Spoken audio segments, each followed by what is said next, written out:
This day in Philly sports history is proud to be a part of the Clashing Conferences Sports Fan Network, where passionate fans make powerful content. Check out theclashingconferences.com and join the squad today.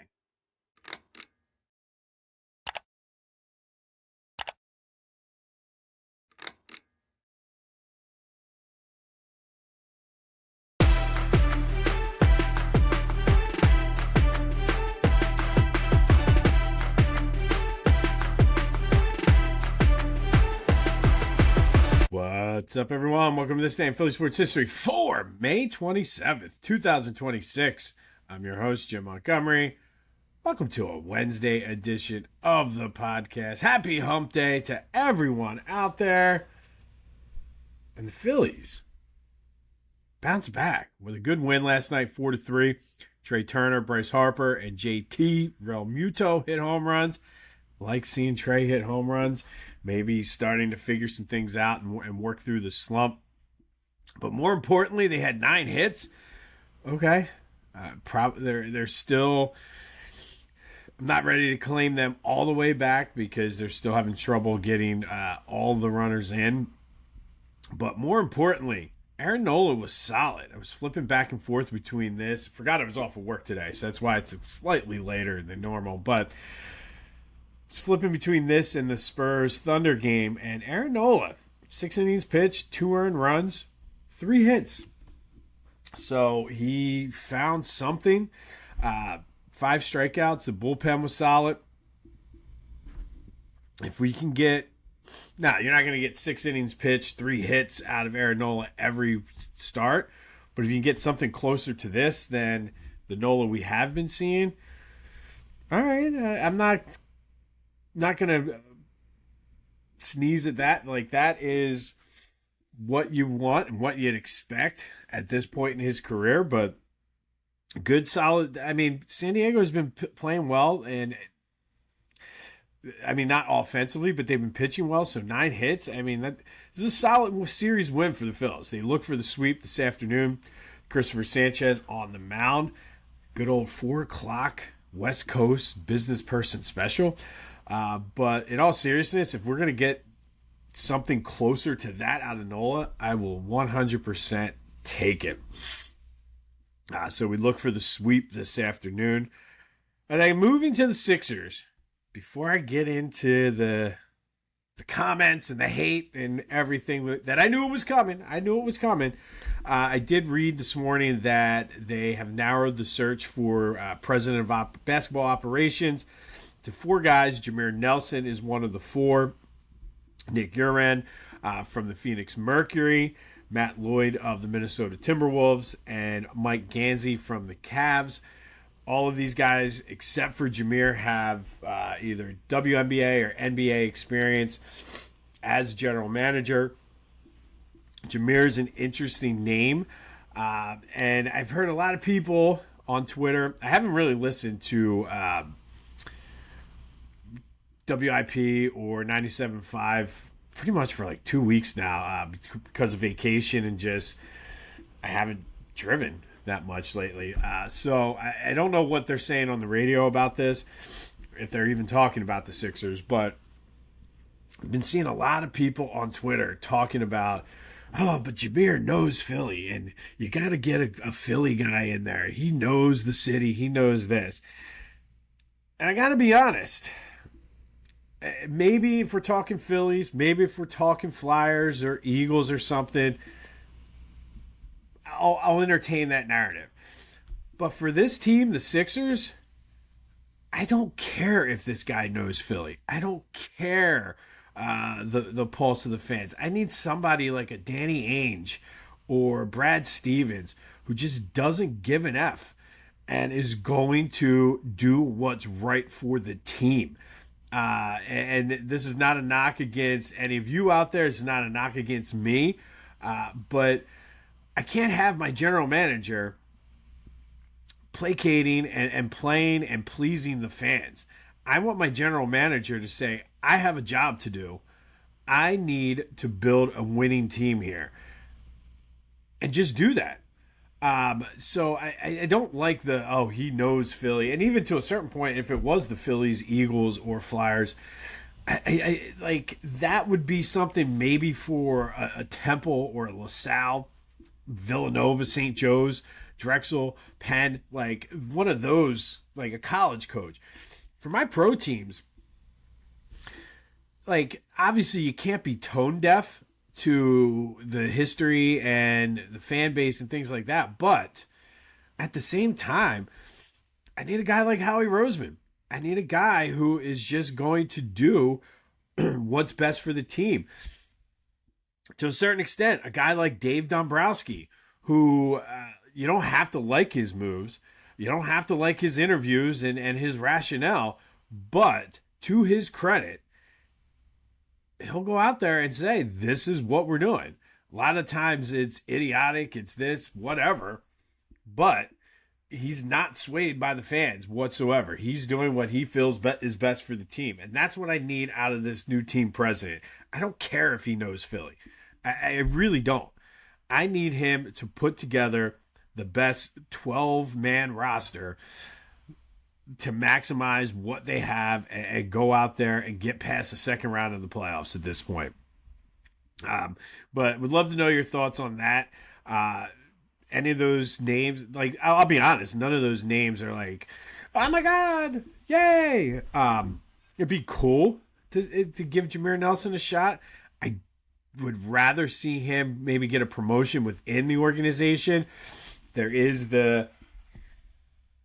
again, I know people's opinions on Daryl Morey are split, and he's kind of learned under him and Elton Brand, so maybe have him be the right-hand man of one of these new guys, but I don't care if he knows Philly.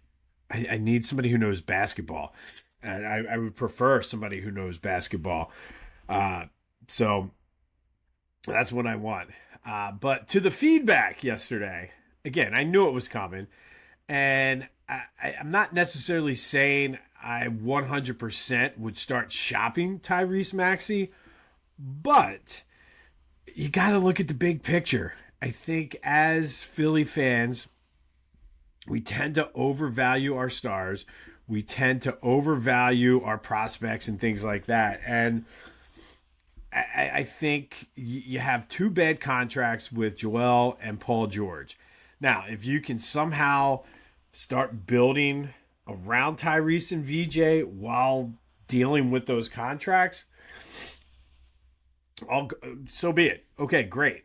I'm just throwing it out there as a possible way to, like, this team is going to get worse before it gets better. Like, this team is going to be a playing game team, a lottery team, before it gets better and becomes a championship contender. I mean, you look at the Knicks.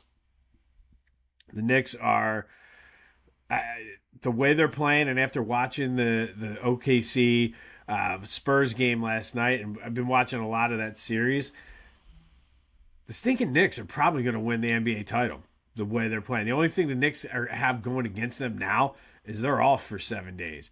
So they're going to come out a little rusty in game one. Maybe that cools them off. Didn't mean anything against the Sixers.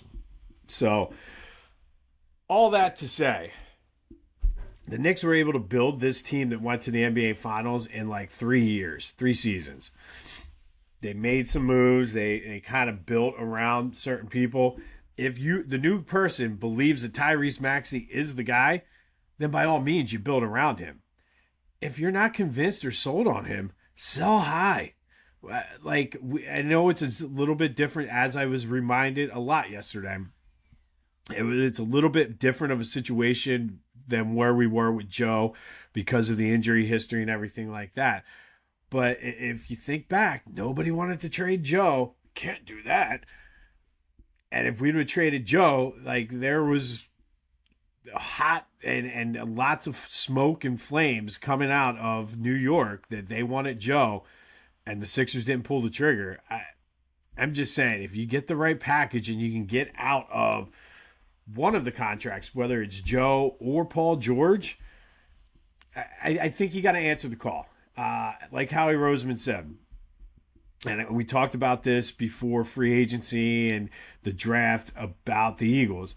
If you're serious about building a winner, And it goes back to what I said a few minutes ago about the knowing Philly thing. You got to entertain the offer at least. Like, I don't think you say, maybe you say VJ Edgecombe is untouchable. Don't even call me about him.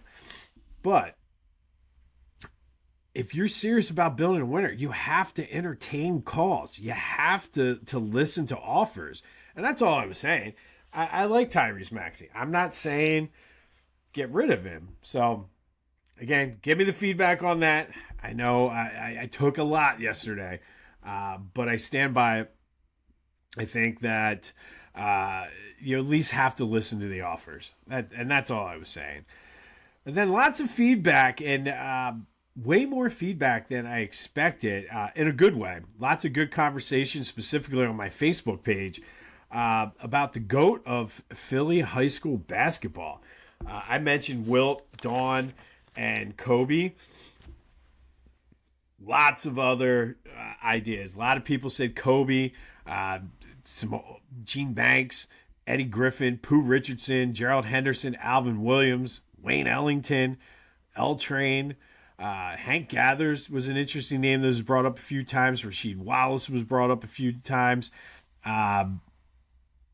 Somebody's brought up Colton Hiller. And if you're not familiar with Colton Hiller, I highly suggest you check out his highlights. Dude is a sophomore from Coatesville. Saw him play live when we went to the Upper Dublin Girls District Championship game. Dude's going to be good. He's only a sophomore, has played on national teams, so I highly suggest you check out his highlights. I don't think he's quite there at a GOAT status yet, but certainly could enter the conversation within the next 2 years. So all of that to say, and this was all part of a plan. Yesterday was way more awesome than what I thought it was going to be. Every summer, we do the This Day in Philly Sports History tournament. We've done the Lovable Losers tournament where the 2000-2001 Sixers won. That was the teams that we all loved that didn't win anything. We did the nickname tournament, the Ultimate Philly Sports Nickname. Dr. J taking the crown there. Last year, we did the greatest individual season in Philly sports history. In 1961-62, Wilt Chamberlain won that. I was struggling to find what to do. Been staying up late the past few nights trying to figure this out. And then after the feedback yesterday, I'm pleased to announce the 2026 Summer This Day in Philly Sports History Tournament is going to be the greatest Philly high school basketball figure of all time. And it's going to be a doozy. So we're going to take Philly and the surrounding areas. So that means the collar counties, that means South Jersey, that means Delaware, to a certain point, the Lehigh Valley. I kind of cut it off at Chester County. It didn't get into Lancaster County. So guys like Billy Owens, who went to Carlisle, is not going to be on the list. But currently, the selection committee is locked in a room trying to figure this out. It's going to be a 48-person tournament. Top 16 teams get buys. And we're going to have some fun throughout the summer, talking a little high school hoops. So the criteria on this, and again, the top 16 are locked in already, but it's that 17 through 48, actually more like 17 through 50, 60, trying to figure that out. But we're looking at the high school impact on Philly and the area, the mythology surrounding. So like a guy like Wilt Chamberlain, who's almost like a mythical figure. Obviously, high school dominating in the high school arena. Influence on the basketball culture in Philadelphia and the surrounding areas. Career success after high school is going to be weighted in there a little bit. So, again, that means a guy like Hank Gathers, unfortunately, isn't going to maybe be as high because I'm looking at specifically figure. I'm not saying the best basketball player, figure. So I'm looking at impact on the game. It's going to be weighted, the post-high school career, but it's not going to be the dominant thing. So Wilt Chamberlain, Kobe Bryant, obviously Dawn Staley with their post-high school careers.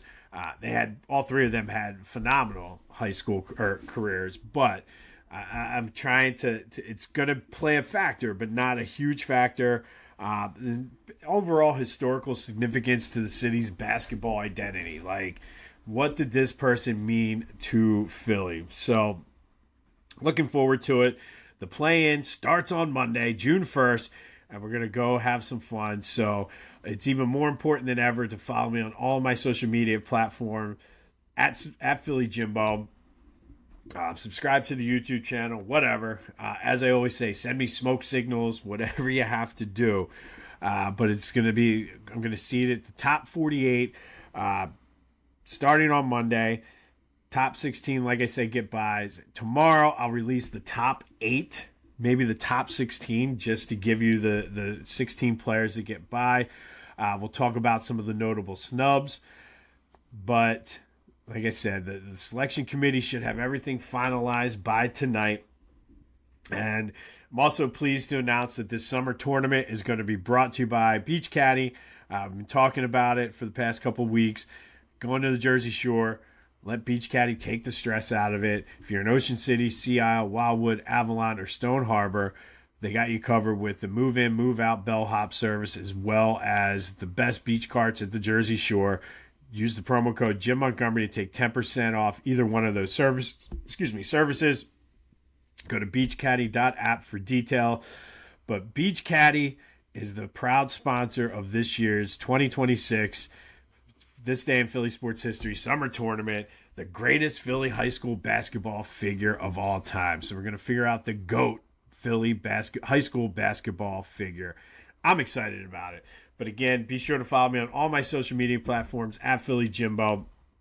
Subscribe to the YouTube channel. Obviously, check out the Philly Hall.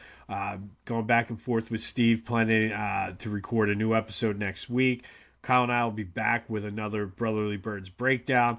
That will likely be up tomorrow. The Philly Sports Hall of Fame blog. And just spread the word. The conversation yesterday on the high school basketball was great. So just spread the word. Follow me on the social media, and let's have some fun this summer talking high school hoops in the Philadelphia area. All right, yesterday's trivia question.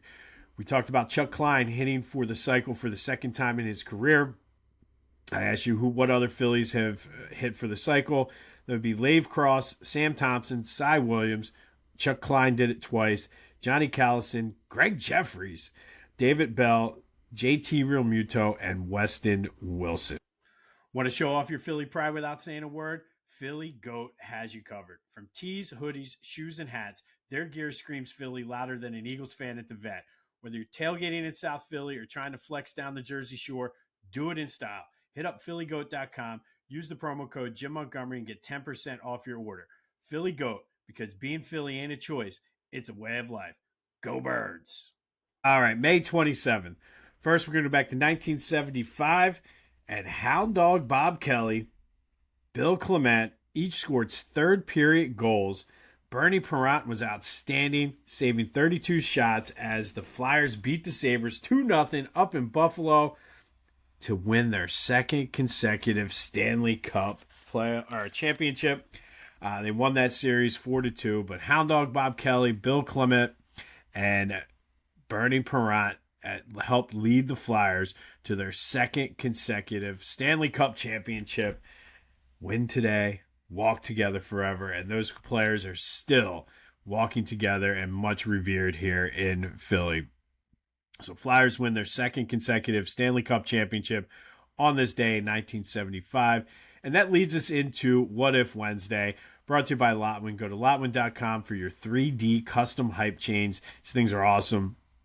Use the promo code TCCPOD to take 10% off of your order. So we've been talking a lot the past couple weeks about the Flyers in the finals and the 74-75 Stanley Cup. They did go back to the 76 Stanley Cup final where they got swept by the Canadiens, but Bernie Parent got hurt in 1976. He was back-to-back Conn Smythe winner in the playoffs, seemed to always play well in the postseason, but had to get neck surgery early in the 75-76 season. Came back late in the season and pretty much split time in the playoffs with Wayne Stevenson. That Canadiens team was good, but in that finals, all the games were, minus the last game, all of the games were 1-goal games. So you have to wonder, what if Bernie Parent was fully healthy for that season, or at least in the postseason? Would the Flyers be three-time? Would they have three-peated it? I think you have to throw it on the table as an option. I mean, that Canadiens team was good. They won it in 72-73. Then the Flyers won 2, and then they won 4 straight. They also won it in 70-71. So they were a hell of a team. But that's the 74-75 Flyers were great. And then you got to wonder, if they had a fully healthy team, would they have three-peated? Flyers did go back in 1980. So would the Flyers have won 4 straight? And if you look in the NHL, it was pretty much in the 70s, it was the Canadiens. Then you had the Islanders leading right into the Oilers as dynasties. Flyers were right there with those teams. And I talk about it all the time. Like, you win 3 in a row, all of a sudden you have this aura of invincibility. They were beating the Soviet Union at the time, which they made them walk off the court. If they had a healthy Bernie Parent, you never know. And then how does that change Flyers history? Like, a lot of people look at the Flyers now as a cursed organization because of the inability to win a Stanley Cup since the 70s, 50-some years. It's been 51 years since the last one now. Yikes. But does that change the history? What are your thoughts? I mean, I think it certainly is in play with a healthy Bernie Parent. But hit me up on the Back to the Future voice and text line, 267-495-8531. Lots to talk about. High school hoops, the Flyers and Bernie Parent in 76. Rip me for Tyrese Maxey, even entertaining the idea of trading. Whatever you want. Let's have some fun on a Wednesday. And I'm off for work anyway, so I'll have time to respond. Got a lot of people coming over to the house today to look at some things, and so I'll have nothing but time to interact with you. But that is What If Wednesday, brought to you by Lotwin. Go to Lotwin.com for your 3D custom hype chains and use the promo code TCCPOD to take 10% off of your order. All right, fast forward to 1981. Dr. J was named the MVP of the NBA, just edging out Larry Bird to win his only MVP award in the NBA in his career. Averaged 24.6, 8 rebounds, 4 assists, 2 steals, and almost 2 blocks per game. Unfortunately, it didn't equate to anything as the Sixers blew the 3-1 lead to the Celtics in the Eastern Conference Final. And that does lead us into today's trivia question. Which Sixers have won MVP awards? Hit me up on the Back to the Future voice and text line or the Discord channel, which is one of the links in the description. But which Sixers, other than Dr. J, have won MVPs? Then 1 year later, it was Game 1 of the NBA Finals at the Spectrum. Lakers were coming off 11 days worth of rest. Sixers had that outstanding 7-game series with the Celtics, but they were ready. They used the home crowd to build a 15-point lead midway through the third quarter. Unfortunately, the Lakers woke up and responded with a 40-9 run to close out the game, winning at 124-117, stealing the home court advantage. Dr. J led all scorers with 27, but unfortunately, the Lakers stealing Game 1 kind of set the tone, and the Lakers win that series in 6 games. Then in 1986, Phillies beat the Giants 6-2 at the Vet. Mike Schmidt with a 2-run homer, Greg Gross with a pinch hit 2-run double. On the mound that day, Steve Carlton, he got the win, pitching 8 innings, 8 strikeouts. It was his 666th career start, breaking Warren Spahn's National League record for starts by a left-handed pitcher. And if you're keeping score at home, Steve Carlton is the all-time Major League leader for starts by a left-handed pitcher with 709. And then 2014, Phillies lose to the Rockies 6-2 at Citizens Bank Park. Ben Revere and Darren Ruff both homered. For Ben Revere, it was his first career home run in 1,466 at-bats. He ended up hitting 2 that season, but that is not even close to the longest streak to start a career for most at-bats without a home run. That belongs to Emil Verman, who went 2,311 at-bats without a home run, finally hitting one in 1948 for the St. Louis Cardinals. And then finally today, our Philly connections. These are people with connections to the Philly area that you may not have known. We're going to take a look at Pop Warner. Yes, Pop Warner was a real person. He's a Hall of Fame coach known for revolutionizing the game. He invented the single and double wing, the three-point stance, the modern blocking techniques that we see. All is credited to Pop Warner. But he's in the College Football Hall of Fame as a coach. Not only did he revolutionize the game, but he was a pretty darn good coach. But Pop Warner football, yes, is named after him. And that was started in Philadelphia as a way to keep kids out of trouble. So Pop Warner started the youth football movement in Philly to help keep kids out of trouble. I'll be honest, I didn't even know that. I was going to tie him to Philly for something else, but pretty cool that Pop Warner, as we know it today, started in Philly as a way to keep kids off the streets and out of trouble. But the other Philly connection for Pop Warner is all of this happened while he was coaching at Temple University. He coached at Temple from 1933 to 1938, compiling a 31-18-9 record, leading the Owls to the inaugural Sugar Bowl down in Tulane in 1935. But Pop Warner invented and created his Pop Warner football program in Philly while coaching for the Temple University Owls, leading them to the 1935 Sugar Bowl, the first ever Sugar Bowl, I might add. So Pop Warner is today's Philly connection. And again, these are the things I love because I was going a different way. I was going to talk about Temple and the Sugar Bowl.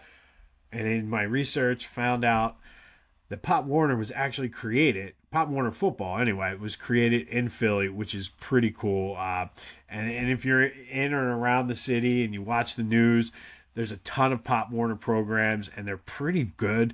They're always going to nationals and championships down in Florida a lot. So Pop Warner, today's Philly Connection Spotlight. On this day in 2014, Ben Revere hit his first career home run after 1,466 at-bats, but the Phillies lose to the Rockies 6-2. Steve Carlton starts his 666th game, setting the National League record for starts by a left-hander. He is the major league leader at this point. Sixers lose to the Lakers in Game 1 of the NBA Finals in 1982, losing home court advantage and blowing a 15-point third-quarter lead thanks to a 40-9 run by the Lakers. Dr. J named MVP on this day in 1981, and the Flyers win their second consecutive Stanley Cup, beating the Buffalo Sabres 2-0. Win today, walk together forever. Love that. Fred Shero, the Fog. Remember that from the nickname tournament. He was the Fog. But don't forget to let me know your trivia answer. Which Sixers have won MVP awards? We'll have more on the Phillies as they look to sweep the Padres. Any updates from the Sixers on their team president search? And of course, we'll start to unveil the bracket the rest of the week, starting on tomorrow with at least the top 8. I might go top 16, give you the team or the people with buys. But let's have some fun with this tournament this summer. The greatest Philly high school basketball figure of all time. Who's going to win? Start making your predictions now as the selection committee is locked in a vault trying to come up with the correct seeding. And I'll be honest, there's been people that have been on the list, taken off, added again. Somebody else pops in my mind. I start trying to figure out where they go. It's been a lot of work, a lot of fun work, but a lot of work. So almost ready to unveil the full brackets. But by the end of the week, we'll unveil the brackets, and then the tournament kicks off on Monday.